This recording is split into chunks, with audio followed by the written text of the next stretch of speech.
les jeux de grattage, les gens savent que c'est de la chance, c'est du hasard. Alors que les paris en ligne, on fait croire aux gens que plus ils connaissent le sport, plus ils ont de chances de gagner beaucoup de gains, ce qui est totalement faux. Et puis il y a aussi tout le marketing qui est derrière. Les paris sportifs va encourager beaucoup plus de gens, souvent des gens vulnérables, et on va les pousser à jouer, c'est-à-dire en leur offrant des crédits de jeu, en leur donnant de l'argent pour jouer. Donc l'idée du départ, c'est j'ai rien à perdre, c'est pas mon argent. AVS avec Philippe Robichon. À votre santé, à votre bonne santé à tous, ravi de vous retrouver. Ali Habibi est avec nous aujourd'hui. Bonjour Ali. Bonjour Philippe. Membre fondateur de l'émission AVS. Vous êtes PhD en psychoclinique et psychopathologie, thérapeute de couple et de la famille, et vous êtes addictologue. Et c'est l'addictologue que j'ai convoqué ce matin, si on vous convoque, Ali. Okay. Ça fait plaisir de vous voir. Plaisir partagé. Vous me manquez, Ali, mais bon, vous êtes devenu beaucoup trop cher pour moi. C'est-à-dire que plus vous avez de diplômes, ouais. et plus les tarifs augmentent. Donc, Non, c'est plus il y a de diplômes et moins de temps. Oui. C'est pas une question de tarif. Non, on vient par amour. C'est vrai. Bon, en tout cas, ça fait plaisir de voir ce matin. Faudil Belhamri est avec nous, membre de la rédaction de Beurre FM. Bonjour Faudil. Bonjour Philippe, bonjour à tous. Et si je vous ai demandé de venir ce matin, Faudil, c'est parce que nous allons parler des paris sportifs en ligne et que vous êtes plus doué que moi, parce que je ne sais même pas comment ça fonctionne. J'ai l'impression qu'on n'en a jamais autant parlé qu'avec cette Coupe du Monde de football au Qatar. Est-ce que ça a explosé les paris, Adi ? Alors ça a explosé depuis quelques années. Ça fait déjà un moment que beaucoup de gens jouent et parient sur des matchs. C'est un phénomène qu'on observe maintenant.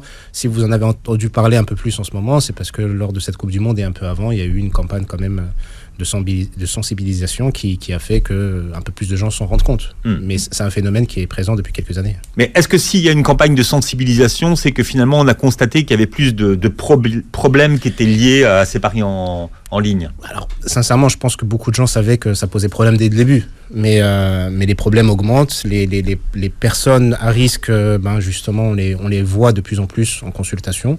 Ce qui fait que ça devient une problématique importante. Alors, on en parle ce matin, mais bien sûr, on va parler des gens chez qui ça pose un problème, mais peut-être aussi sensibiliser ceux qui jouent sans se soucier de ce qui se passe, de ce qui peut se passer.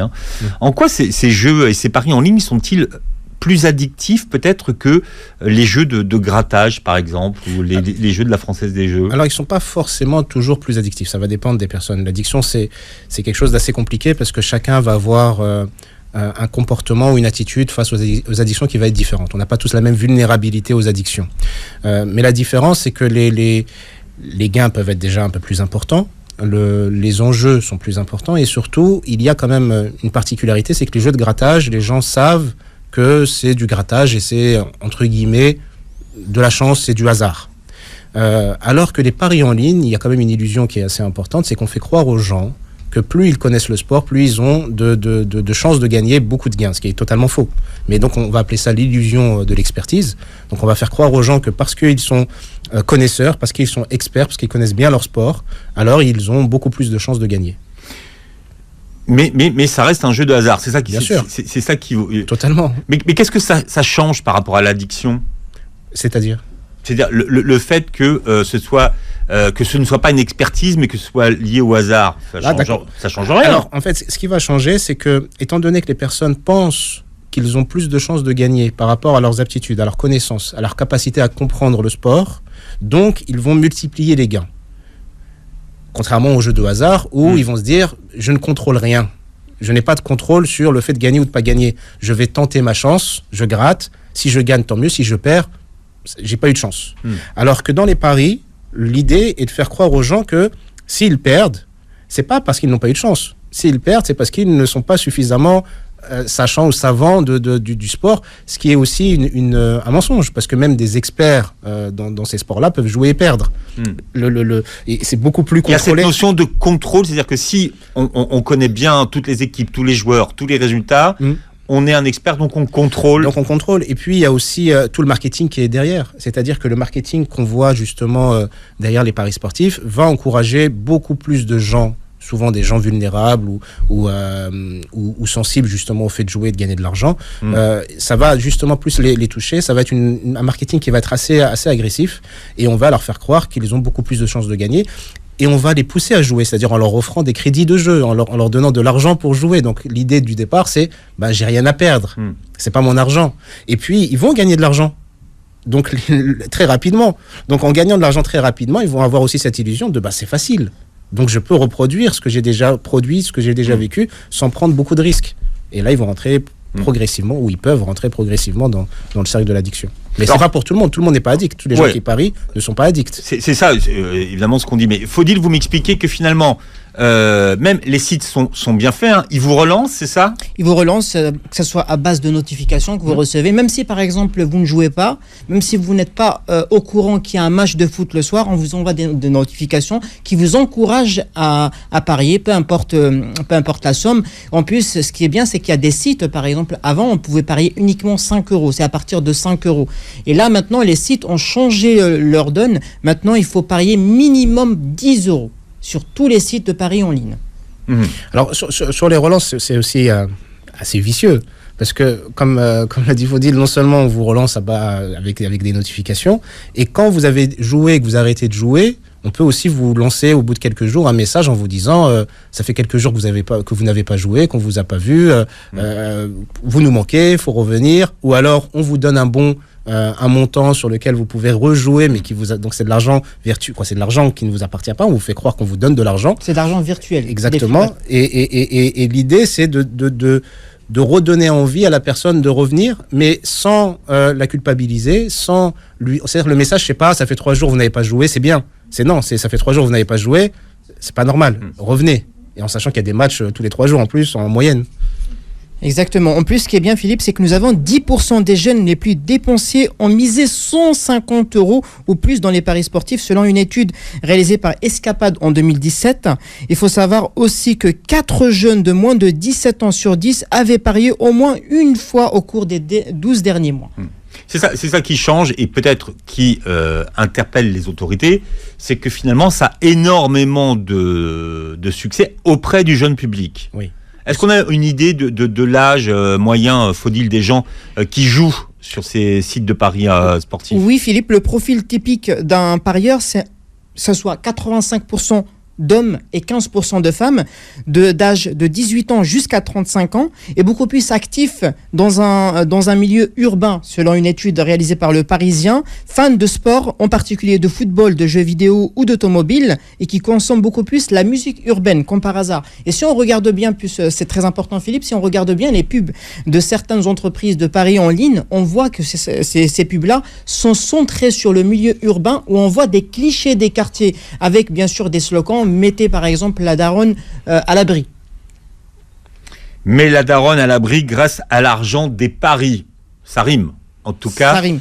Quand on a ce genre d'accroche publicitaire, qu'est-ce qu'on dit, Ali Habibi ? On est en train de dire aux gens, déjà on leur parle leur langage, on va utiliser des vocables que ces jeunes utilisent. Vous voyez, par exemple, le mot daronne, tout le monde n'utilise pas ce mot-là. Ça va être une catégorie, on va dire, de la population. Moi, je l'utilise.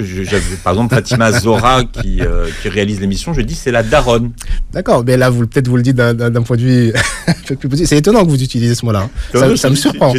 Ça me surprend. C'est la daronne, va voir la daronne. Mais donc ils vont utiliser non seulement donc le vocabulaire donc comme l'a dit Faudil, ils vont cibler ces jeunes qui sont beaucoup plus vulnérables. En général, c'est des gens qui sont aussi en situation financière assez faible. Souvent, ce sont des gens qui sont au chômage. Donc l'idée de gagner beaucoup d'argent rapidement, facilement, sans vraiment faire d'efforts, juste en s'appuyant sur son expertise et avec ce message, par exemple pour cette société de mettre la maman à l'abri, c'est pour valoriser la chose. Vous voyez, parce que on a culpabilisé les jeunes pendant longtemps dans un mode de il faut que vous vous occupiez de vos parents, vous vous occupez plus de vos parents, vous êtes un peu des parasites. Là, l'idée c'est non, via le jeu, vous ne serez plus un parasite, vous gagnerez des gros gains, et vous allez non seulement vous mettre à l'abri, mais mettre à l'abri votre maman. Et tout le monde est plus ou moins, surtout chez ces jeunes-là, sensible à l'idée de protéger, de préserver sa mère. Donc là, on va toucher quand même une corde sensible chez cette population, pour les pousser, les inciter à jouer et surtout à ne pas culpabiliser. Oui, message positif finalement. Exactement. Comment est-ce qu'on rentre dans l'addiction ? Est-ce qu'il y a un profil de personnes qui peuvent rentrer plus facilement dans l'addiction que quelqu'un d'autre? Alors vous avez des personnes qui sont plus vulnérables aux addictions que d'autres. C'est pour ça que vous allez avoir chez des parieurs énormément de personnes qui parient qui ne vont pas entrer dans l'addiction. Quand on parle d'addiction, on parle de maladie, on parle de souffrance. Vous voyez, c'est-à-dire que quelqu'un qui joue et qui ne va pas rentrer dans les critères qu'on va nommer pour pouvoir évaluer une personne si elle est addicte ou non, et qui ne rentre pas donc dans ces critères-là, n'est pas addict et n'a pas forcément un comportement pathologique ou problématique dans ces paris. Est-ce qu'on sait déjà comment on y rentre en fait? Quel est le mécanisme? Alors, les vulnérabilités sont... Oui, faut dire. Non, allez-y. Il y a des vulnérabilités chez beaucoup de gens, en sachant que quelqu'un qui va être addict aux jeux de paris sportifs, c'est pas les jeux des paris sportifs qui l'ont rendu addict. C'est quelqu'un qui peut être addict sur plusieurs comportements ou face à des différents produits. On peut être polyaddict. Et c'est-à-dire que ces vulnérabilités de dépendance vont encourager la personne, via différents circuits dans le cerveau, à jouer et à rejouer. Alors, il y a plusieurs circuits qu'on va apercevoir. Dans les jeux de hasard ou les jeux d'argent ou les paris, il y a l'idée du gain d'abord qui va apparaître. Les gens vont gagner un peu d'argent. Ils vont se dire, mais cet argent, j'ai pas fait grand-chose pour le gagner. Puis, il y a la deuxième étape qui va être la perte. Ils vont rejouer, mais ils vont perdre. Et souvent, quand on perd, au bout d'un moment, on se dit, il faut que je me refasse. Troisième étape. Donc, il faut que je récupère l'argent que j'ai perdu. Ça, c'est un phénomène qu'on voit aussi chez les entrepreneurs, hein. Pas que chez les personnes qui ont un comportement problématique au pari. Ça peut être quelqu'un qui a investi beaucoup d'argent dans un restaurant, qui n'a pas fonctionné, et puis il se dit, là, au lieu de fermer et d'arrêter, de limiter la casse, il faut que je continue pour récupérer l'investissement que j'ai mis et qui est perdu. Le problème, c'est que souvent, plus je continue, plus la perte augmente. Donc, première étape, le gain. La deuxième étape, ça va être la perte. La troisième étape, ça va être l'idée de se refaire et de rattraper justement la perte qu'on a vécue. Et puis la quatrième étape, et c'est là où ça commence à devenir problématique, ça va être le désespoir. C'est-à-dire l'idée de je ne peux plus rattraper, et là on va s'endetter ou se surendetter, et on va cacher le comportement problématique qu'on a face au jeu. On va peut-être faire des délits pour pouvoir avoir de l'argent ou récupérer l'argent qu'on a emprunté.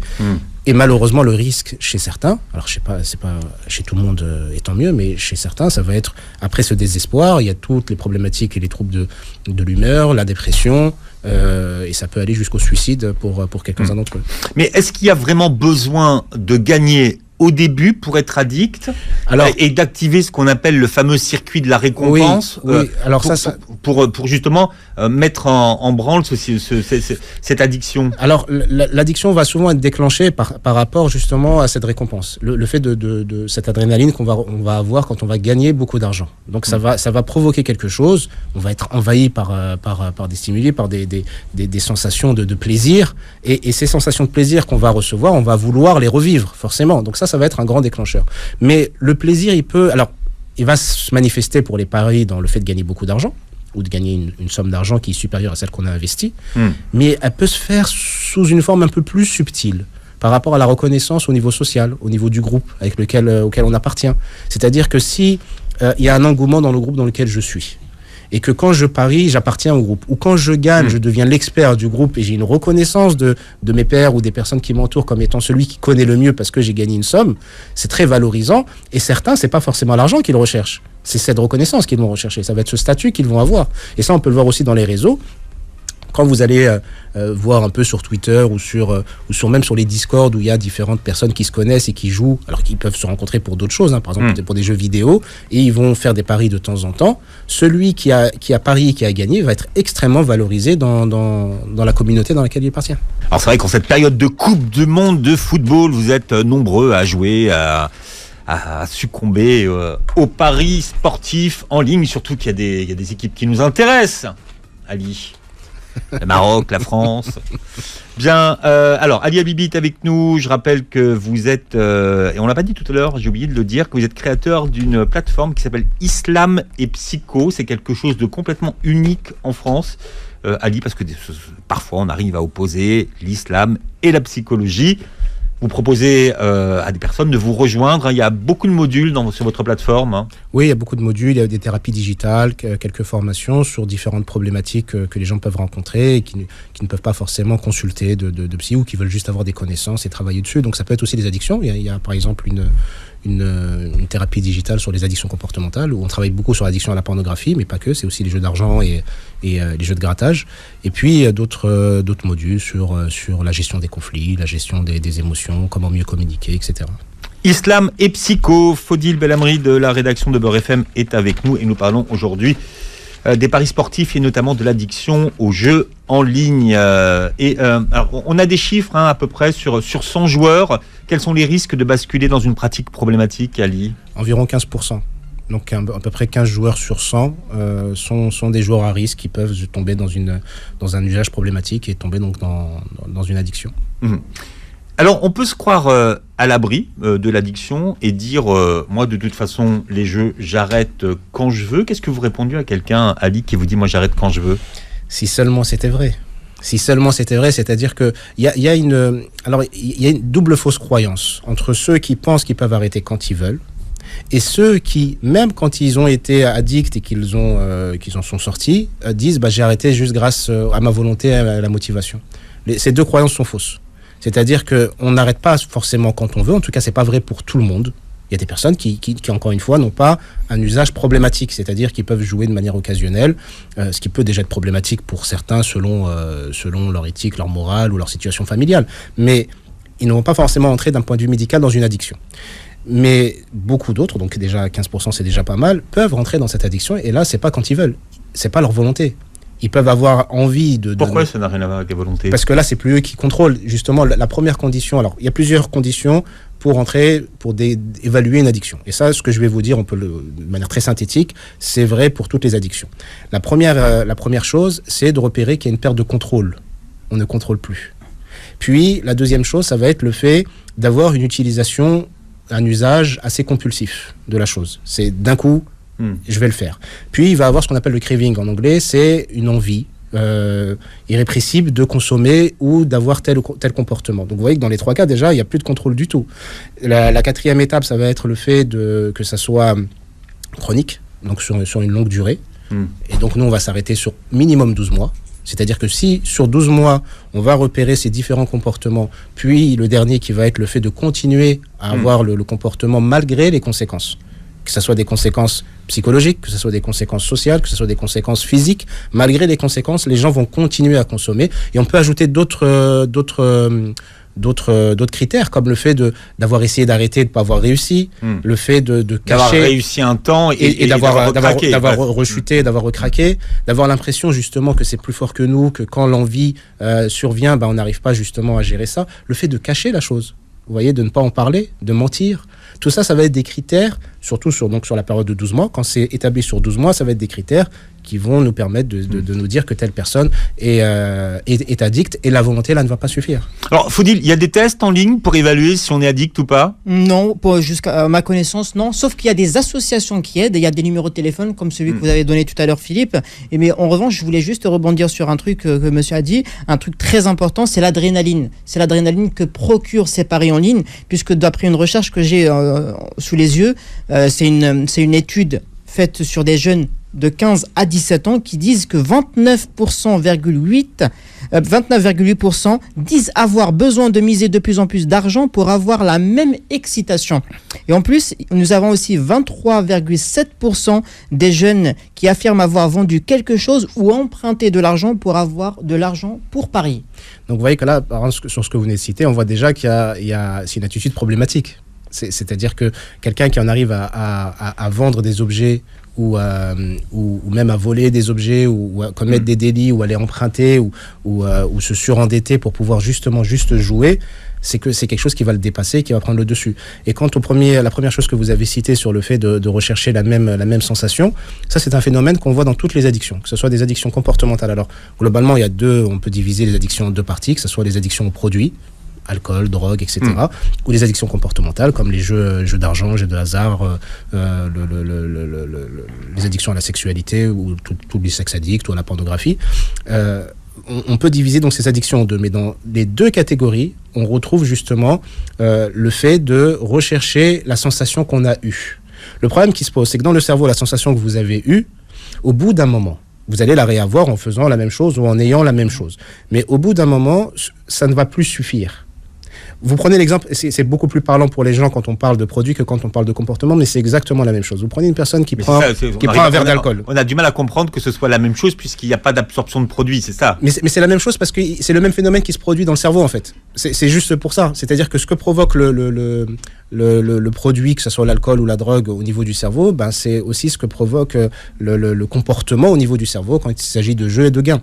Donc, s'il y a eu un plaisir, que les circuits de récompense s'est activé et que ça va justement donner cette adrénaline et donc tout ce plaisir que la personne va ressentir, on va vouloir le revivre, ce moment. On va vouloir ressentir ce même plaisir. Alors, pendant une période, on va l'avoir avec le même comportement et le même résultat. Mais au bout d'un moment, le cerveau se sature. Et donc, si je reprends l'exemple de l'alcool, une personne qui boit 2 verres d'alcool et qu'au bout de 2 verres d'alcool, il a son plaisir, il a son kiff, et que ça lui va. Pendant un moment, ça va être 2 verres d'alcool qui vont être justement la quantité nécessaire pour qu'il ressente ce qu'il recherche. Arrivé à un moment, cette étape va basculer, où 2 verres d'alcool ne vont plus produire ce qu'ils produisaient. Et il faudra un 3e verre pour avoir le même résultat, donc la même quantité de plaisir que précédemment avec 2 verres d'alcool. Et puis, ça monte. Ça peut monter. Donc, c'est pareil pour les paris. C'est pareil pour ça qu'on va être amené à parier de plus en plus. C'est pour ça que quelqu'un qui a une consommation problématique à un produit, s'il analyse un peu la quantité de consommation, quel que soit le produit, le comportement de sa vie, dans sa vie, il va se rendre compte qu'il consomme plus dans le temps qu'au début, pour le même plaisir, oui, pour mais le même regardez, résultat. Dans les addictions comportementales, Ali, il n'y a pas de modification du comportement. Si, il y a une modification du comportement. Quand je dis modification du comportement, les gens ne sont pas sous, sont pas raides, sont pas stone, sont pas... Alors, vous voyez ce que je veux dire? Mais il y a quand même une modification. C'est-à-dire qu'on les remarque moins. Alors, parce que la personne, voilà, oui, on n'est les remarque pas dans un état de conscience modifié. L'effet est moins violent. C'est-à-dire que quelqu'un qui va consommer une drogue ou qui va consommer de l'alcool, l'effet va être immédiat presque. C'est-à-dire qu'arrivé à un certain seuil, la personne va soit halluciner, soit avoir un comportement problématique visible et que tout le monde va s'en rendre compte. Quelqu'un qui va avoir une addiction comportementale, comment ça va se manifester? Ça va être plus subtil, ça va être moins visible, mais ça sera quand même présent. Vous prenez quelqu'un, par exemple, qui est addict au paris sportif. Vraiment quelqu'un qui a un comportement problématique au paris sportif. Quand il ne peut pas parier, pour X ou Y raison, son comportement va être modifié. Il sera irrité, il sera agacé, il sera peut-être agressif. Vous voyez, donc dans le comportement, il y aura quelque chose qui va changer. De la même manière que quand vous privez à un enfant quelque chose qu'il veut absolument, son comportement n'est pas le même en temps normal ou quand tout va bien. Le comportement va être modifié à ce moment-là. Il va avoir une attitude qui va changer. Par le manque, par la frustration de ne pas pouvoir jouer. Et quand vous lui dites, mais là tu te rends compte que ton comportement est différent, il ne va pas s'en rendre compte. Il lui faudra beaucoup de recul, il faudra peut-être même le filmer, lui montrer. Vous avez des gens, par exemple, quand vous leur expliquez quel comportement ils ont eu, ils sont dans le déni et ils ne se rendent pas réellement compte de comment ils étaient. Mais quand ils commencent à s'en rendre compte ou quand ils l'observent, donc un exemple, si vous réussissez à filmer une attitude et que vous la montrez à la personne, elle va dire ça c'était moi. Je ne m'étais pas rendu compte que j'avais agi comme ça. Alors Faudil, vous m'avez posé la question tout à l'heure de savoir si on pouvait se rendre compte soi-même qu'on était addict.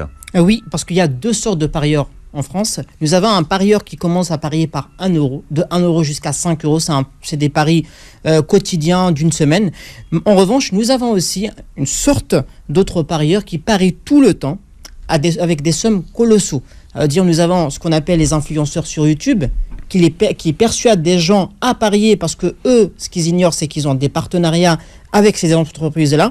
Nous avons beaucoup de youtubeurs en France qui ont des partenariats avec de Winamax, par exemple, avec certains youtubeurs, et c'est ce qui pousse les gens à parier. Mais en revanche... C'est-à-dire que Winamax va avoir des youtubeurs influents. Voilà. Et quoi, il fait du placement produit? Qu'est-ce qu'il fait? Il fait des placements produits. Ensuite, vous avez des youtubeurs qui montrent sur YouTube ou sur Snapchat ou sur d'autres réseaux sociaux comme quoi ils ont parié des sommes colossaux. Et automatiquement, ça inspire, ça motive les autres parieurs et ça les pousse à parier aussi, même s'ils n'ont pas ces sommes-là, mais ils peuvent parier ce qu'ils ont dans la poche. Et c'est comme ça qu'ils se retrouvent en surendettement. Et ce qui est très pernicieux, c'est que les influenceurs, quand ils vont être dans cette attitude-là, ils ne vous montrent souvent que quand ils gagnent. Ils ne montrent pas toute la somme qu'ils ont perdue. Ils ne montrent pas les échecs, ils ne montrent pas leur état de détresse quand ils ont perdu ou leur colère, etc. Ça ne va pas être visionné ou visible. Mais la question qui se pose, est-ce qu'ils ont réellement perdu? Parce que sachant qu'ils ont des partenariats avec ces entreprises, sont financés, pour l'instant, on ne sait pas. Mais ça c'est un phénomène qu'on voit J'en avais parlé via une publication il y a quelques mois sur quand le jeu FIFA est sorti. Vous voyez, le jeu FIFA, le jeu de foot, de simulation de foot sur console, quand il est sorti. Alors, il sort chaque année, mais il y a un mode de jeu dans FIFA qui s'appelle FUT, où les gens achètent des cartes sous forme de loterie. C'est-à-dire qu'ils vont acheter avec du vrai argent des crédits virtuels. Ils vont faire une loterie pour tenter d'avoir la carte du meilleur joueur qu'ils souhaitent.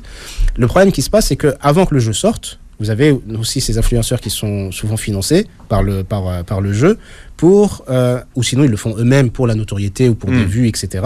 Ils vont dépenser énormément d'argent pour faire énormément de loteries. Au bout d'un moment, ils vont avoir ces stars. Mais vous, quand vous regardez la vidéo, vous dites « Ah, mais il a eu tel joueur, moi aussi je le veux. » Et donc vous allez jouer. Sauf qu'il ne vous a pas dit qu'il a dépensé 1000, 2000, 5000 euros pour avoir ce joueur-là. Mais vous qui êtes au chômage, qui n'avez pas cette somme-là, et qui allez peut-être mettre 10 euros ou 20 euros au début, et vous n'allez certainement pas avoir ce joueur-là, vous allez rentrer dans cet engrenage où vous allez vouloir jouer un peu plus. Et c'est le même phénomène qui se passe avec les paris et ces influenceurs. Ouais, il faut quand même dire que dans leur politique de communication, ces sites de paris en ligne ciblent les personnes vulnérables. Oui.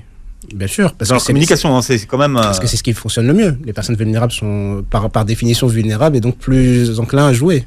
Âgés de 18 à 35 ans et qui sont tout le temps sur les réseaux sociaux, d'où on voit beaucoup de publicités maintenant de ces entreprises de paris en ligne sur les réseaux sociaux. Et moins à la télévision. Mais c'est jeune, hein. Si la majorité des gens qui parient ont entre 18 et 35 ans, c'est vraiment un public très jeune qui joue. Oui, et il y a aussi quelque chose d'autre qui est surprenant. Quand ce phénomène avait commencé il y a quelques années, il y avait quelque chose moi qui m'avait un peu fait tilter. J'étais en contact avec des jeunes qui jouaient, et ils pariaient sur des sports dont ils ne connaissaient même pas les règles. On avait parlé tout à l'heure. Ils pariaient sur des matchs de baseball, des matchs de sport qu'on n'a pas en France ou qu'on a rarement en France, ou même de football américain. Ils connaissent pas les règles, mais ils vont quand même faire des paris. Ils pariaient pour parier. Ils pariaient pour parier. Pourquoi ? Parce que justement, les sociétés de paris leur proposaient d'énormes gains en prenant ce risque. Exactement. En plus, je vais juste complémenter votre idée. Et tout à l'heure, on avait parlé, moi et Philippe, quand il n'y a pas un match de football, par exemple, et que moi, je suis un addict des paris uniquement des équipes de football, automatiquement, comme j'ai une envie de parier, je parie sur d'autres sports, sur le tennis, sur le rugby, sur le baseball et consorts. Et même si je ne m'y connais pas, mais il y a toujours cette envie et cette addiction de parier. Exactement. Alors, on parle de l'addiction aux jeux en ligne aujourd'hui avec Ali Habibi qui est avec nous et Fodil Benamri de la rédaction de Beurre FM. Et on le disait tout à l'heure, donc c'est une addiction qui touche quand même massivement les jeunes et qui est inquiétante et qui commence à interpeller et à intéresser les autorités de santé. Quel est le rôle des familles quand elles repèrent que finalement quelqu'un de leur entourage est victime, Ali, d'une addiction ? Alors il y a plusieurs choses qui peuvent être faites ou ne pas faire, ou des choses à pas faire. Ce qu'il faut éviter d'abord, c'est d'être dans la sanction, dans le jugement, dans le fait de condamner et de punir la personne. Alors, on peut condamner le comportement, mais il faut absolument éviter d'être dans le jugement ou dans la punition ou dans le rejet de la personne. Pourquoi ? Parce que la personne elle va souvent être dans le déni déjà de la problématique. Pour la plupart des gens qui ont un comportement problématique, ils vont vous dire « mais moi tout va bien, je gère, j'ai pas de problème ». Et donc, si vous commencez à être un peu trop excluant, ils vont soit se braquer, soit fuir l'échange et ils ne vont pas vous voir comme des gens qui veulent les aider, mais plus comme des gens qui veulent être toxiques pour eux. Donc, évitez les jugements et évitez les condamnations de rejet. Après, ce qu'il faut essayer de faire, c'est de discuter et d'aider la personne à prendre conscience qu'elle a peut-être, ou potentiellement, surtout quand c'est le cas, un problème avec les paris ou avec tel ou tel comportement. Et c'est juste en lui posant la question, déjà, est-ce que tu te caches ? Est-ce que il t'arrive de mentir ? Est-ce que tu sens justement que c'est plus fort que toi ? Est-ce que, vous voyez, de revenir un peu sur les différents critères qu'on a cités pour voir si la personne, elle arrive un peu à se rendre compte qu'elle rentre dans plusieurs catégories. Et si c'est le cas, déjà, ça peut peut-être aider la personne à prendre conscience qu'elle a éventuellement une problématique. Après, c'est d'inviter les gens ou de les accompagner à se faire aider. Alors, c'est pas facile, c'est pas toujours évident, mais de se faire aider. Alors, vous avez plusieurs possibilités. Quelqu'un qui se rend totalement compte qu'il a un problème avec l'addiction avec les paris et qui veut vraiment, vraiment faire quelque chose pour y remédier, il peut déjà s'auto-exclure de tous ces sites autorisés. et de manière à ce qu'ils ne puissent plus y accéder, ne puissent plus jouer. Alors, il y a toujours des C'est failles. comme l'interdiction au casino. Voilà, exactement. Il y a toujours peut-être moyen mais c'est compliqué. C'est très compliqué quand vous faites les démarches et que vous faites les choses jusqu'au bout. Ça peut quand même être très aidant. Et puis de se faire aider par des professionnels. Ça peut être de voir un addictologue, de voir éventuellement des psychologues. Il y a des centres dédiés pour justement les différents types d'addictions. Vous avez aussi et ça c'est quand même quelque chose de très intéressant, je trouve, des anciens addicts, des anciennes personnes qui avaient des comportements problématiques, qui vont beaucoup mieux et qui aident ceux qui sont dans ce cas de figure, qui les aident justement à aller mieux, à déjà prendre conscience. Parce que quand vous avez quelqu'un qui vous parle, qui a vraiment vécu ce que vous vivez, c'est déjà beaucoup plus parlant que quand c'est quelqu'un qui n'a pas eu cette problématique. Il sait ce que vous traversez. Exactement, il sait, il a les mots. Donc vous avez des groupes de parole, vous avez différentes associations qui sont un peu disponibles un peu partout. Vous avez le numéro que vous avez cité tout à l'heure, il faut pas hésiter à appeler ce numéro-là. Quand vous avez un numéro et un site. Hein. Voilà, faut pas hésiter à contacter par exemple ce numéro. Quand vous avez des questions, des doutes, même si vous n'êtes pas sûr, juste de les contacter, de les appeler pour les interroger si dans votre attitude à vous, qu'est-ce qu'ils en pensent et voir quelles sont les solutions qui pourront les aider. Et parce que je sais que dans le public il y a aussi des personnes religieuses, les personnes qui ont justement qui sont religieuses où la religion peut agir. Moi je pense que c'est un formidable moyen justement d'aider les gens à prendre conscience et à s'en sortir. Ça peut être le fait de faire intervenir des personnalités religieuses, alors dans l'idéal qui sont quand même sensibles à la problématique et qui savent un peu s'y prendre, parce que énormément de jeunes croyants qui ont une problématique, qui ont un comportement problématique, par exemple avec les paris sportifs, beaucoup d'entre eux ne savent pas, par exemple, que c'est quelque chose qui est interdit religieusement. Et donc, ils ne sont pas dans une forme de, c'est religieusement, il n'y a rien qui me l'interdit, donc je peux le faire. Disons que si c'est pas un jeu de hasard, et que derrière on se dit, finalement, c'est un jeu qui est basé sur mon expertise. Sur mon expertise, donc c'est quelque chose qui doit être sûrement légitime et permis. En plus de ça, je fais de mal à personne.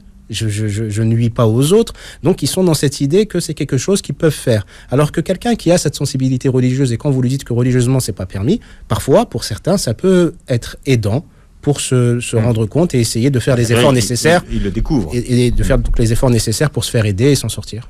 Faudil, on a une idée de la mise moyenne ? De la mise moyenne, c'est 238,75 € en France.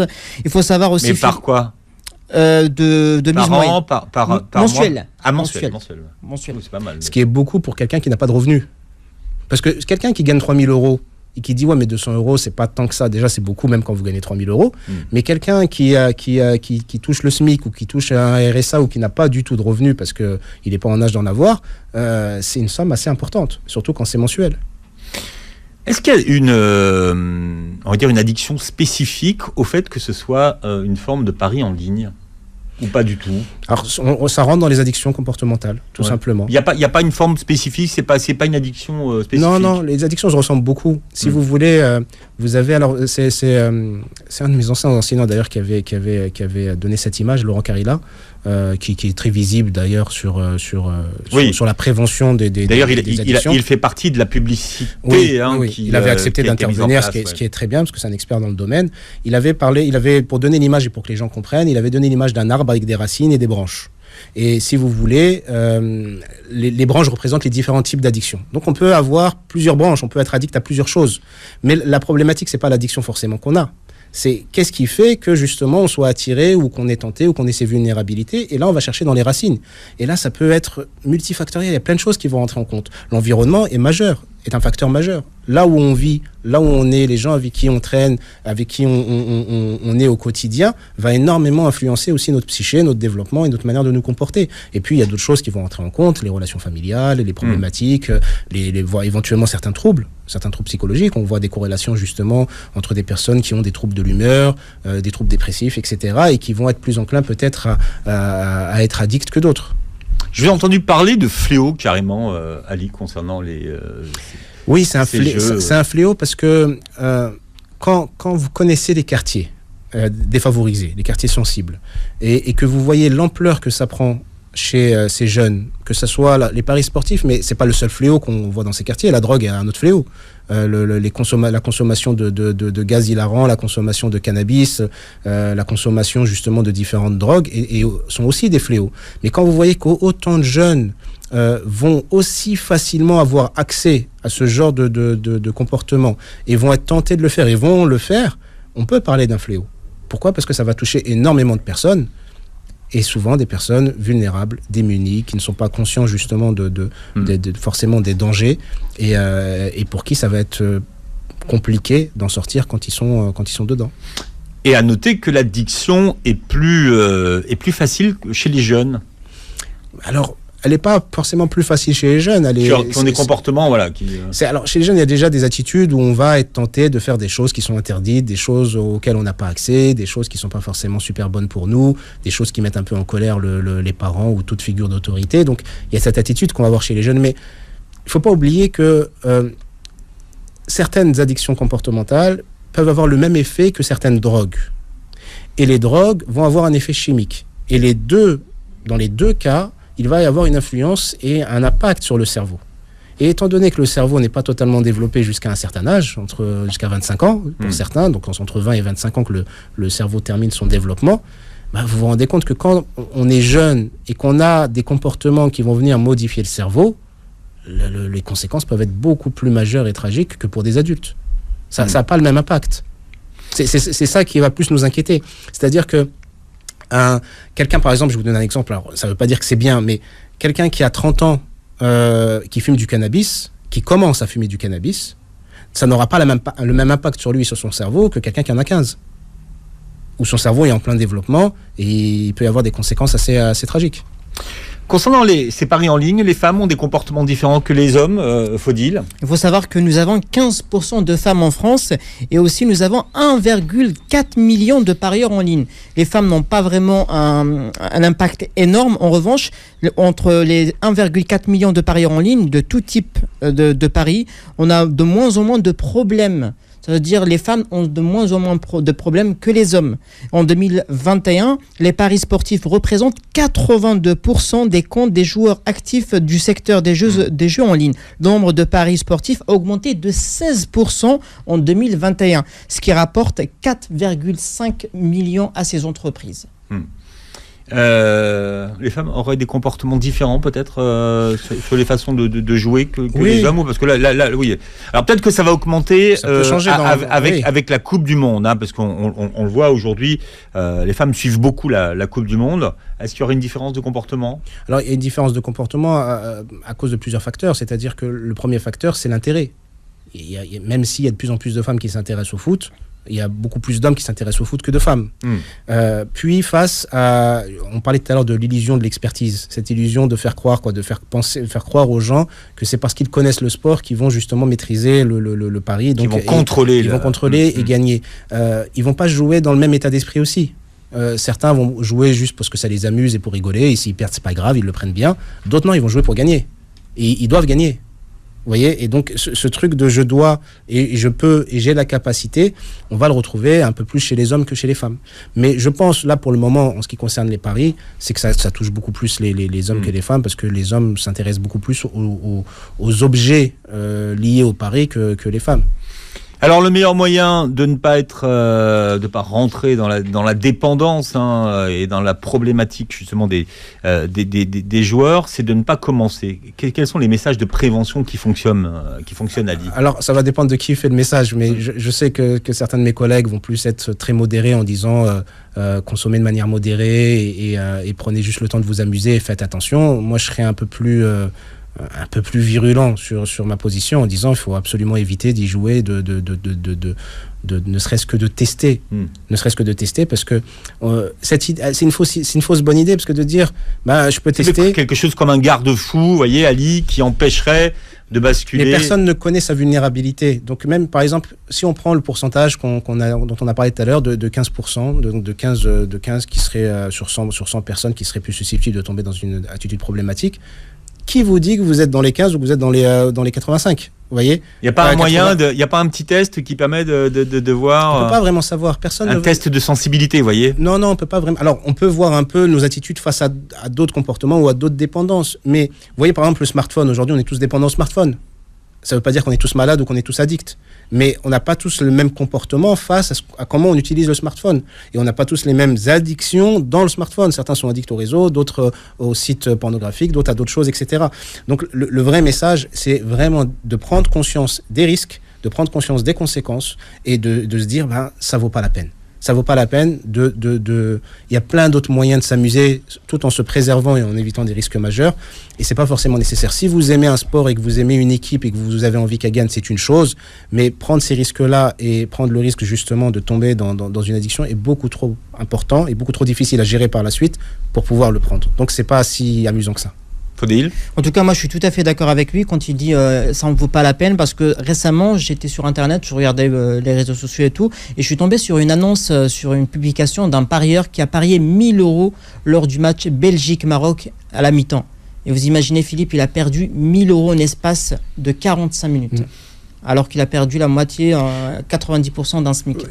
Juste pour finir, il faut savoir une chose, c'est que les joueurs ne sont jamais gagnants. Les seuls gagnants, ce sont les entreprises qui vous permettent de jouer. Il faut le comprendre. Les joueurs ne gagnent jamais. Les joueurs sont toujours perdants. Et quand le système gagne de l'argent. Le système gagne beaucoup d'argent et il est fait pour gagner d'argent. Et si certains exceptionnellement gagnent quelques grosses sommes, ça reste exceptionnel. Mais les sociétés qui mettent ça en place sont toujours les grandes gagnantes de l'affaire. Et les vrais perdants, ce sont la grande majorité de joueurs. Bon, je vous rappelle le numéro de téléphone du centre d'écoute via la plateforme Joueur Info Service, c'est le 09 74 75 13 13, ligne accessible 7 jours sur 7 de 8h à 2h du matin de façon anonyme. Ali Habibi, je rappelle, Islam et Psycho, c'est votre plateforme. Comment on s'inscrit ? En allant sur le site habibi.fr. Alors habibi.fr, H-A-B-I, 2-B-I. Il y a 2 B au deuxième B, effectivement. On double le B à partir du deuxième. À partir du deuxième. Et sur le site, donc, vous avez toutes les infos sur mes consultations et sur cette plateforme aussi de thérapie digitale et de formation. Ça fait plaisir de retrouver le plaisir professeur partagé. Habibi dans AVS. Faudil Bellamri, on vous retrouve tous les matins aux côtés de la célèbre Mona. Exactement. Et de Kim. Voilà. Je cite Mona avant parce que sinon ça va pas le faire.